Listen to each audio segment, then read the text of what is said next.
The story of a people is told best by those who live it out daily. And when the history of that community is informative, inspirational, and insightful, it should then be shared with the world. The Clio Exchange does that. Well, that's wonderful, man. And the fact that you have discovered it and your mission now is more than just to have someone buy it from you. You wanting to get it into the public sector, right? Education is the key to understanding race relations in this country. Okay.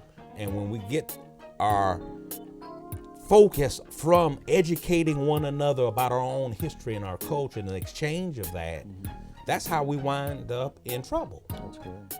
That's great. Well, I'm going to request that as we wind down, that the viewers that are watching and are inspired by what you've unearthed, that they in some way take it upon themselves to begin to search for the lost part of our culture. Well, it all starts with the elders of the church, the elders in the community, the elders within your own family. Hey, how was it when you were in high school? How was it on your first job? When y'all got married? Tell me about that. What was the circumstances and who baked the cake and et cetera? And that's how, when it's relative to you. See, to sit around and talk about George Washington and Tom Jefferson, and you don't make that relative to young folk, that don't mean anything. They can look up the Mount Vernon on the internet. That don't mean anything.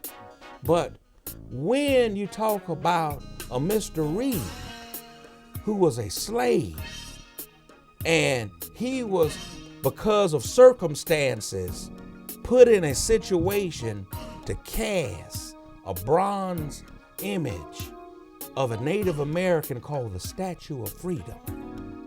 And it is hoisted to the largest structure in the city of Washington and placed on top of that Capitol dome. And when every time you drive by, they say, oh, a black man. And slaves, labor, help build the vestige of freedom for the world. If that ain't bringing it home, I don't know what is. Yeah. But just to drive by there every day and say, yeah, the Congressional Black Caucus is part of that, and Senator Obama's over there on that Senate side. Oh, that's beautiful, but boy, we talking about our folk participated in building the house that Jack built. We talking about that. So that's our chore, that's our charge. And that's every historian's charge. If you can't bring it down to grassroots, you preaching to the it's no need me preaching a bunch of folks with PhDs and master's degrees. Yeah. They have the skills to look up that information. How you make the difference is when you intervene and intercede with folks that have not had that training, and then make it relative to them. So yeah, as old Jackie Gleason would say, how sweet it is. How sweet it is. Boy, you made it plain.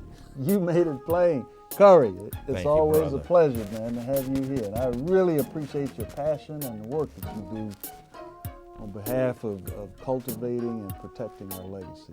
I just really respect you for that. Thank you so much, brother. I appreciate the flowers now, brother. Yeah, God bless you.